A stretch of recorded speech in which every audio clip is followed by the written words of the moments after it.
Okay. Papa is a pirate. You ready? Yeah, I'm ready. I'm ready. Okay. Rough seas today, says Papa when he gets home from work. Waves like monsters. Rough seas, I ask. At your office? What a storm, says Papa. If you only knew. Knew what? I asked him.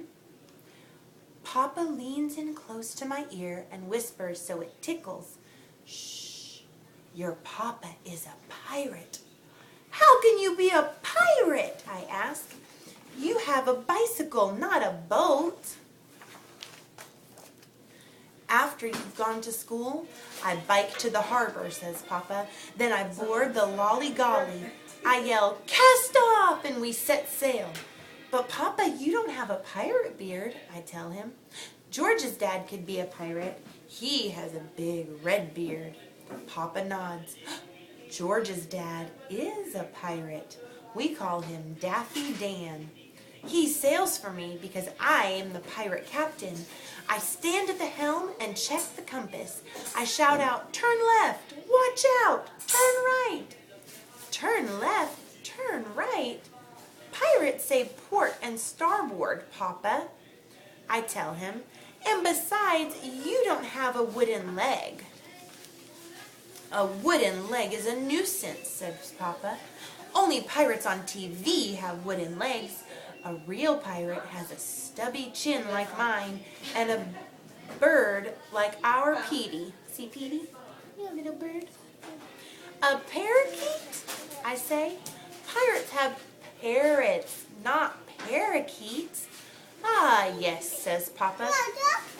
That is a parrot. Ah, yes, says Papa, but in his heart, Petey is a parrot. Yeah, look at that. All he ever says is, thank you, I tell Papa. Not on board, says Papa. Why, just yesterday, while Daffy Dan was scrubbing the deck, Petey squawked, avast there, ye landlubber, yo-ho-ho. Papa, I don't believe it, I say. Look at that little bird. Let's see what's on the next page. Look. It's all true, says Papa. Then what do you do all day long, I ask. Well, when I'm not keeping watch through my telescope, see his telescope? No, let's read this page.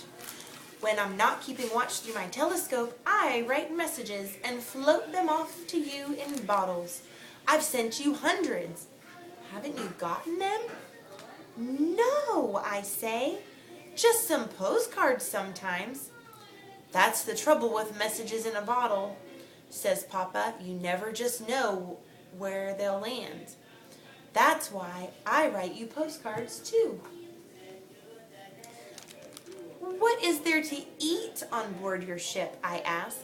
Well, Daffy Dan sits on the bow and fishes, says Papa. You don't like fish, I remind him. Not a problem, says Papa. He never catches any. We have instant soup with salty seawater instead, and we keep a cow on board for milk. We have 2 camels, too. Camels on a pirate ship? Once my crew dilly-dallied and suddenly the sea was gone. We were surrounded by desert, Papa explains. We were dying of thirst when 2 camels appeared, each one carrying water bags. They let us drink, then helped us drag the boat back to sea. They wanted to come along, so we took them aboard. How do you make money if you don't go to the office, I asked. We put on pirate shows for cruise ships, says Papa. We walk the plank and yell, all men overboard! Man overboard, I correct him. Ah, yes, well, we splash around and sometimes I even dare to walk the anchor line. Tourists pay a lot for a good pirate show. Look, see, they're all taking pictures. Huh? Okay. Do you ever sleep on the lolly-golly, I ask. Certainly, says Papa. A pirate must be prepared to sleep anywhere. Do you sleep in your cabin then, I ask. No way, day, says Papa. I sleep out under the stars. They are the best compass and guide my way. See, they're sleeping outside. One night, after steering by the stars, I discovered an island.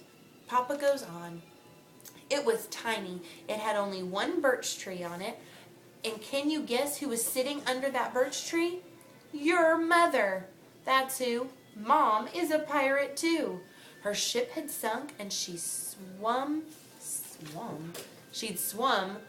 all by herself across the ocean, surrounded by sharks. She was in a mighty bad mood when I found her. You told me before that Mom was a princess, I remind him. Oh, she's that too, says Papa. She became a pirate after she conquered all her kingdom's dragons. Do you ever have to fight other pirates? I ask Papa. Of course, Papa tells me. Every third Thursday at 6 o'clock, there is a big pirate battle.